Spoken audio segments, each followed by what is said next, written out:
Hi dear students, let's see this question that was asked in JEE Advanced Paper 2 Physics 2020.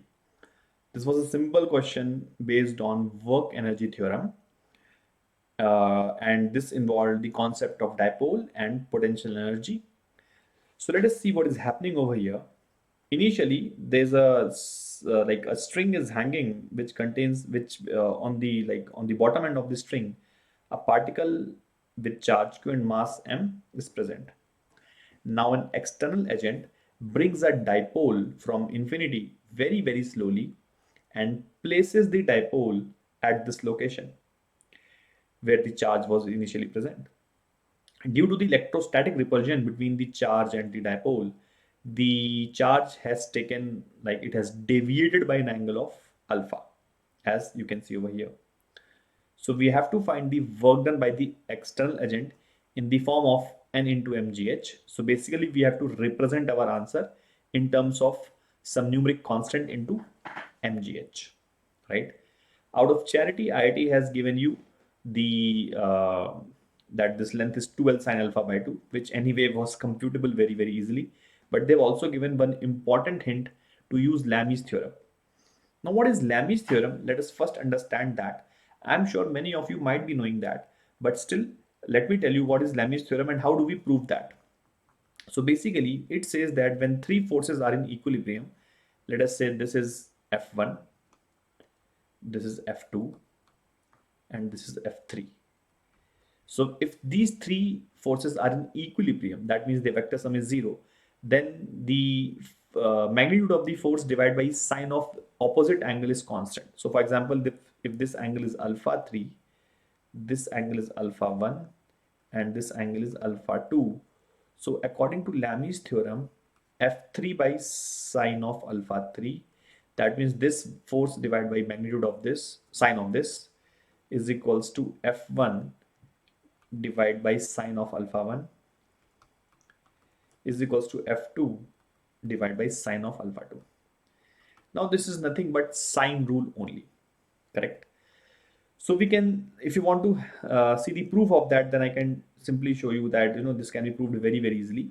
So if you draw this F3 like this, F2 we can draw like this. So basically I have shifted this vector over here, and F1 will complete the triangle since the net vector is 0. So you can see that the angle between F2 and F3 was alpha 1. So this is F3 and this is F2. So you can see that this angle was alpha 1, correct?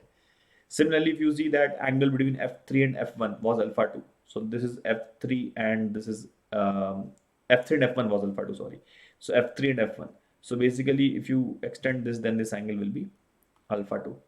And same in the same way, this angle will be alpha 3.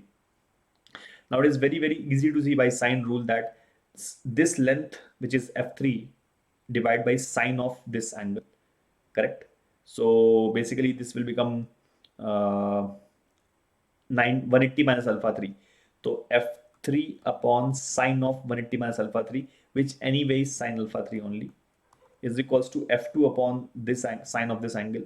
So F2 upon sine of 180 minus alpha 2, so which is sine of alpha 2, which is equals to F1 upon sine of alpha 1. So this is, as you can see, Lami's theorem is nothing but sine rule only.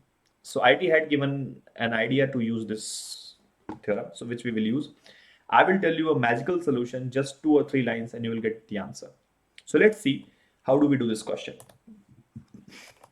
So basically, the work done by the external agent is simply the change in the potential energy. Initially, the particle was over here, so it has risen by a height h. So there is a increment in the gravitational potential energy. Also, there is increment in the electrostatic potential energy. Initially, there was no interaction between the dipole and the charge, and hence we can assume that the initial potential energy of the system, electrostatic potential energy of the system, was 0. So let's write the electrostatic force in this in the present scenario between the dipole and the charge. So we can say the field of the dipole at this location is 2 kp by r cube, because this is an equatorial position for the dipole. So 2 kp by r, which is this distance, 2L sine of alpha by 2 2 kp by r cube into the charge. So this is the electrostatic force which we can say is going in this direction, mg is going in this direction on this q, and tension is going in this direction. So as I said, as IT had given the hint to apply Lami's theorem, so I'm going to apply Lami's theorem. So this is the electrostatic force on this charge q which is acting in this direction. What will be the, so basically we have to find this angle. If you extend this line slightly, so this angle will be alpha, because this angle was alpha, so we can say this angle will be alpha only. So this angle will be 180 minus alpha, right? So electrostatic force divided by sine of this angle, which is 180 minus alpha. So we can write sine alpha. So electrostatic force divided by sine of this angle will be equals to mg divided by sine of this angle. So this is mg divided by sine of this angle. Now if you see this angle is alpha, this angle is isosceles triangle. So this triangle is isosceles. So we can say that this will be 90 minus alpha by 2. Hence this angle will be 90 plus alpha by 2, because total will be 180. So we can say here we are going to get sine of 90 plus alpha by 2, right? So this becomes, now this you can see this is cos of alpha by 2. So we can expand this sine alpha as 2 sine alpha by 2 cos alpha by 2. So this will become 2kpq divided by this 2 to the 4 to the 8 L cube sine alpha by 2, sine alpha by 2 will be generated from here, which will make it power 4, right? And 2 will also come, that 2 will cancel this, cos alpha by 2 will cancel this, mg divided by cos of alpha by 2. So basically we can say that we have got the value of mg. Now it is very easy to see what is h. See, this angle is alpha, this angle is 90 minus alpha by 2, hence this angle will be alpha by 2, right? So it is easy to see that this h will be 2L sine alpha by 2 cos sine alpha by 2. That means h ko we can write, this is hypotenuse into sine alpha by 2, 2L sine square alpha by 2. I hope you got this. So from here you can see that kpq upon what I'm doing is I'm keeping L square over here. Let me keep 2 also, like, yeah, let me keep 4 here and 2 I'll send this way. So L square, this will become sine square alpha by 2. So what factors I have taken? 1 2 I have taken, 1 L I have taken, and sine square alpha by 2, basically this. So that is h only. So this will become mgh. I hope you understood this step, right? So mgh ka value I have found. Now the question is pretty simple.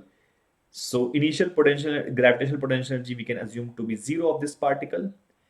So now the potential energy, gravitational potential energy is mgh plus electrostatic potential energy, which we can write very easily.